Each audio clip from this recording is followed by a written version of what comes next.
China ने 125% tariff लगाए American goods के ऊपर और वॉशिंगटन को एक्यूज किया ऑफ इकोनॉमिक बुलिंग। ये चीन का रिस्पॉन्स था ट्रंप सरकार के 145% tariff duty on Chinese goods के ऊपर। बीजिंग ने इसे violation of international trade rule कहा है। चाइनीज कॉमर्स मिनिस्ट्री का कहना है कि यूएस के कॉन्सिक्यूटिव हाई टैरिफ अब एक नंबर गेम है जो जल्दी अब एक मजाक बनकर रह जाएगा। China state council tariff commission के अकॉर्डिंग है कि अगर यूएस ने चाइनीज इंटरेस्ट को नुकसान पहुंचाने की कोशिश की तो चीन चुप नहीं बैठेगा और एंड तक फाइट करेगा। चाइनीज प्रेसिडेंट शी जिनपिंग का क्लियर स्टेटमेंट है, China is not afraid.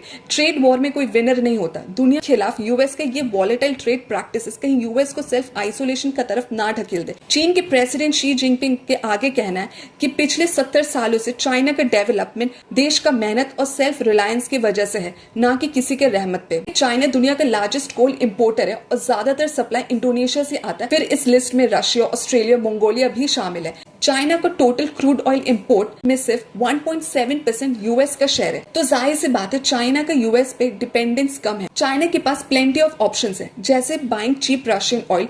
China ने 10% टैरिफ लगाया US agricultural machinery, pickup trucks और कुछ लार्ज कार्स के ऊपर। बट चीन का large share of cars Japan और यूरोप से इंपोर्ट करता है। पिछले कुछ सालों में चाइना ने फार्म मशीनरी के ऊपर इन्वेस्टमेंट इंक्रीज किया ताकि इंपोर्ट डिपेंडेंसी कम किया जा सके, फूड सिक्योरिटी बूस्ट और स्ट्रेंथन करने के लिए, और इससे चाइनीज डोमेस्टिक इंडस्ट्री को भी फायदा है। चाइना दुनिया का 90% रिफाइंड मेटल प्रोड्यूस करता है। इससे साफ है चाइना तेजी से एक सेल्फ सफिशिएंट कंट्री बन रहा है जो अमेरिका के टैरिफ बुली के आगे कभी नहीं झुकने वाला।